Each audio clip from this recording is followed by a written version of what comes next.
এবার এক হয়ে যাচ্ছে দুই প্রতিবেশী কিন্তু চিরপ্রতিদ্বন্দ্বী দুই দেশ, ইরাক আর ইরান।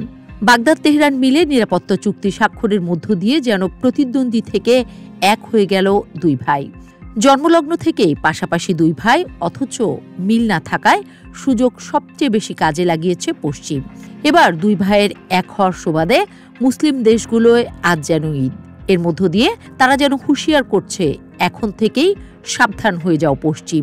দুই ভাই এবার মিলে গেছে, আর কোনো সুযোগ নেই তোমাদের।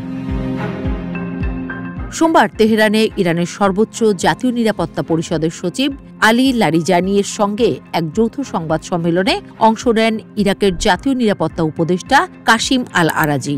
সেখানে এই ঘোষণা দেন তিনি, ইরান বা প্রতিবেশী কোনো দেশকে হুমকির জন্য কোনোভাবেই ইরাকের ভূমি ও আকাশসীমা ব্যবহারের অনুমতি দেয়া হবে না। বাগদাদ তেহরানের সঙ্গে স্বাক্ষরিত নিরাপত্তা চুক্তির প্রতি সম্পূর্ণরূপে প্রতিশ্রুতিবদ্ধ বলে ঘোষণা দেন তিনি। গত জুনে ইসরায়েল তেহরানে সামরিক, পারমাণবিক ও বেসামরিক লক্ষ্যবস্তুতে হামলা চালায়, যার ফলে ইরানের শীর্ষ সামরিক কর্মকর্তা ও পরমাণু বিজ্ঞানী নিহত হন।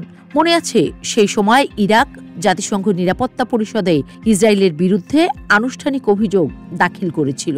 ওই অভিযোগে বলা হয়, ইরাকের আকাশসীমা লঙ্ঘন করে ইরানে এই হামলা চালিয়েছে ইসরায়েল। তখনই হয়তোবা ভেতরে ভেতরে নিজেদের এত বছরের ভুল ভেঙে এক হওয়ার প্রস্তুতি নিচ্ছিল দুই দেশ।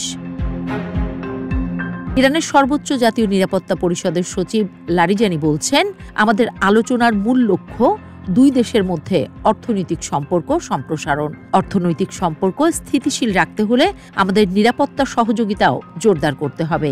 পুরো বিষয়টিকে বিশ্লেষকরা মনে করছেন, ইরানের পাশে দাঁড়িয়ে ইরাকের প্রতিশ্রুতি শুধুমাত্র কূটনৈতিক ভাষাই নয়, বরং আঞ্চলিক নিরাপত্তা ভারসাম্যের একটি গুরুত্বপূর্ণ বার্তা।